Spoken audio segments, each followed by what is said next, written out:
अब खबर है चिमूर तहसील से, जहां अंगदान सप्ताह के निमित्त उपजिला रुग्णालय चिमूर की ओर से 3 अगस्त से 15 अगस्त तक इस संबंध में जनजागरण करने के लिए विविध उपक्रम चलाए जा रहे हैं।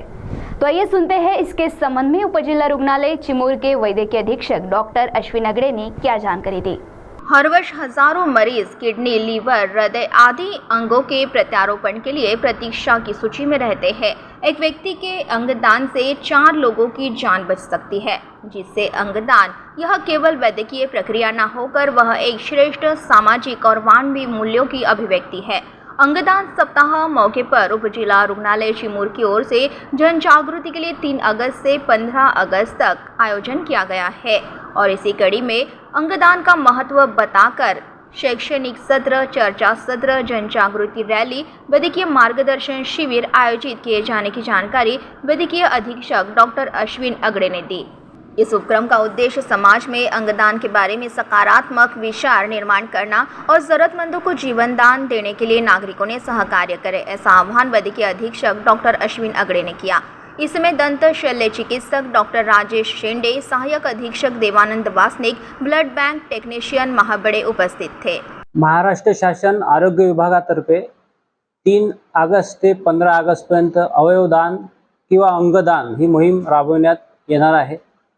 या मोहिमेअंतर्गत आपण तळागाळातील जनसामान्यांना, शाळेच्या मुलांना याबद्दल आपण माहिती देणार आहोत। ज्यांना अवयवदान करायचे असेल त्यांनी उपजिल्हा रुग्णालय, ग्रामीण रुग्णालय किंवा जवळचं शासकीय रुग्णालय इथे कॉन्टॅक्ट करावा।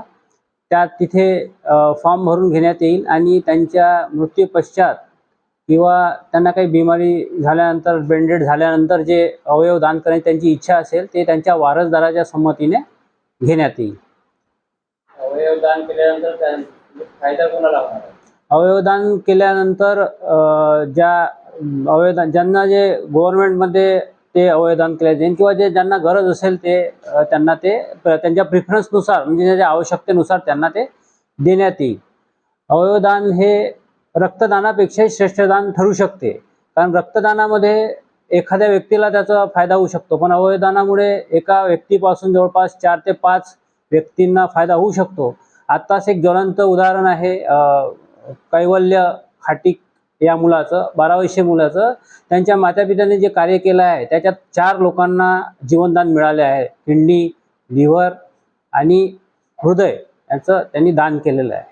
ते अवयवदान करणं ही खूप फार मोठी गोष्ट आहे आणि जर हे जनसामान्यापर्यंत चळवळ जर पोहोचली तर याचा फायदा बऱ्याच लोकांना होईल आणि बऱ्याच लोकांना जीवनदान मिळेल। CTV के लिए प्रतिनिधि बालू सातपुते की रिपोर्ट।